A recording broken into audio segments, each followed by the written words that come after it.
All right, folks. Unfortunately, the time has come to get rid of the Majesty Palm. This thing has gone downhill since I bought it a few months back toward the beginning of the summer, and yeah, it's just been going downhill, and it's kind of at the point where it just looks like an eyesore to me. So, yeah, it's time to throw this thing out and start thinking about what I'm going to get to replace it. So, for those of you considering getting a Majesty Palm, um, I just want to kind of give you a heads up about what to expect. These are notoriously hard to keep alive indoors.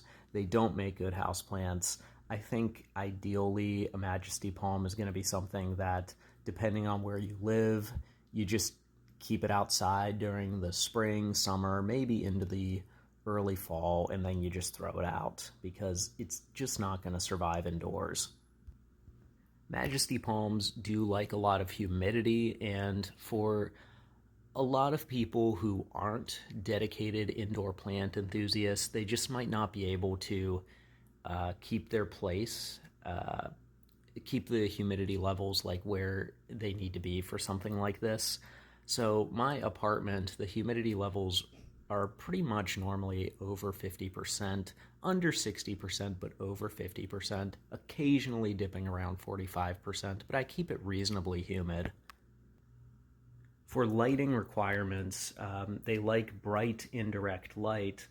I have it sitting adjacent to a south-facing window here, and I don't know, like this qualifies as bright indirect light, so as far as I can tell, I was doing everything right lighting-wise. And for watering, Majesty Palms tend to be pretty thirsty, so I did water this at least once a week. Maybe I could have watered it more, but I watered it once a week. I eventually switched over to using just distilled water because I thought maybe the tap water was, creating some problems. That did initially seem to slow down the deterioration, but I mean, you see what it looks like now, it didn't help all that much. I say all that just to say that, like, as far as I can tell, I did most of what I should have done with caring for this thing, and it still went, this still happened. Um, these don't make good indoor plants. This is the second Majesty Palm that I've tried to keep indoors, and yeah, this is what happened. And these shoots here, I should mention, like, these were like this when I bought the plant. These just never opened. But yeah, for those of you thinking about getting a Majesty Palm, just know that it's going to be a difficult plant. A lot of people, even pretty experienced houseplant enthusiasts, really don't have a lot of luck with these things.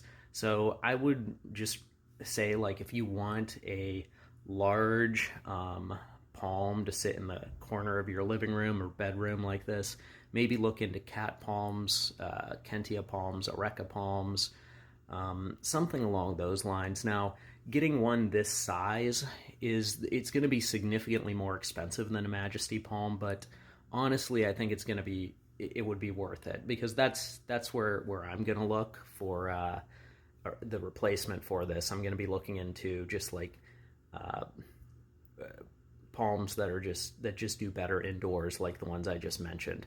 Those are slower growing palms than the Majesty Palm, so it's going to be more expensive, but I think it's probably going to be worth it. And that's one of the reasons people like Majesty Palms in theory, because they do grow fast. But the thing is, when you bring them indoors, they just really don't do well unless like you can really accommodate for them. The only thing like I would have maybe done differently is maybe I would have tried to repot this at some point. Like I didn't repot it at any point. Maybe that would have helped, but honestly, I get the feeling like it would have just ended up being a waste of my time.